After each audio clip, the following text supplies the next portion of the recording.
Aujourd'hui, on a participé à une action avec l'association Winslow à l'hôpital sud de Rennes pour dénoncer l'absence de politique sanitaire sérieuse quant à la question des Covid longs en particulier. Et on va discuter avec Solène, qui est militante de cette association et qui va nous raconter un petit peu les tenants et les aboutissants de l'action. Toutes les associations font ça devient ingérable. Et donc nous, on n'accepte pas en fait de dépôt comme ça. Nous, on est une association composée principalement de communicants, mais aussi de malades chroniques ou de personnes qui sont particulièrement concernées par la libre circulation du Covid un petit peu partout aujourd'hui. Et on aimerait que les lieux de soins soient des lieux qui montrent l'exemple en fait, et puis qui protègent surtout les personnes qui viennent en consultation ou pour des soins, ou parfois d'ailleurs eux-mêmes doivent enlever leur masque si c'est en ORL par exemple. Et plusieurs personnes nous ont récemment dit qu'ils avaient peur d'aller en consultation dans des lieux de soins en Bretagne. On a alerté l'ARS de Bretagne, qui ne nous a pas répondu alors qu'on les a vus plusieurs fois et qui nous avaient dit qu'ils allaient agir. Et ils ne nous ont pas répondu. En septembre, il y avait une grosse vague de Covid. Et le Covid circule toute l'année de toute façon, hein, donc voilà.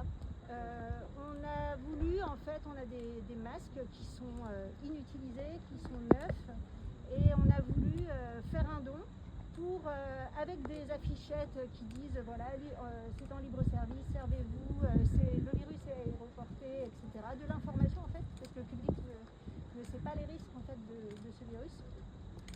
Et on a voulu les déposer, les donner en fait pour qu'ils les utilisent et pour qu'ils fassent de la sensibilisation.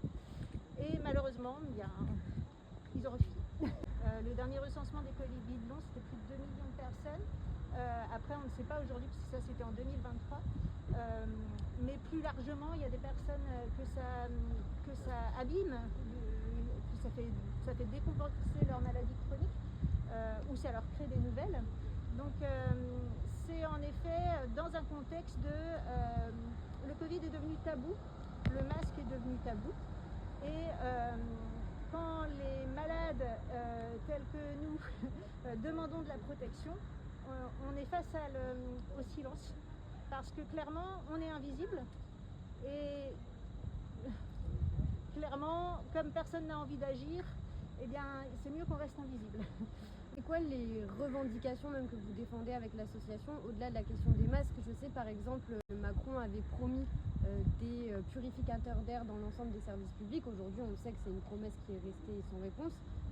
Vous, qu'est-ce que vous revendiquez de manière plus générale sur la question de la santé publique? Alors la qualité de l'air c'est vraiment hyper important.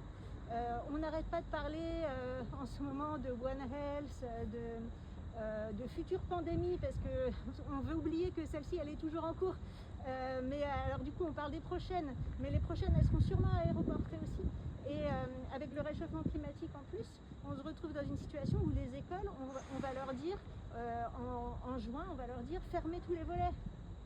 Donc fermer tous les volets sans une qualité de l'air adéquate, ça veut dire des enfants qui se contaminent au Covid, aux autres virus aéroportés déjà existants et aux futurs qui vont arriver.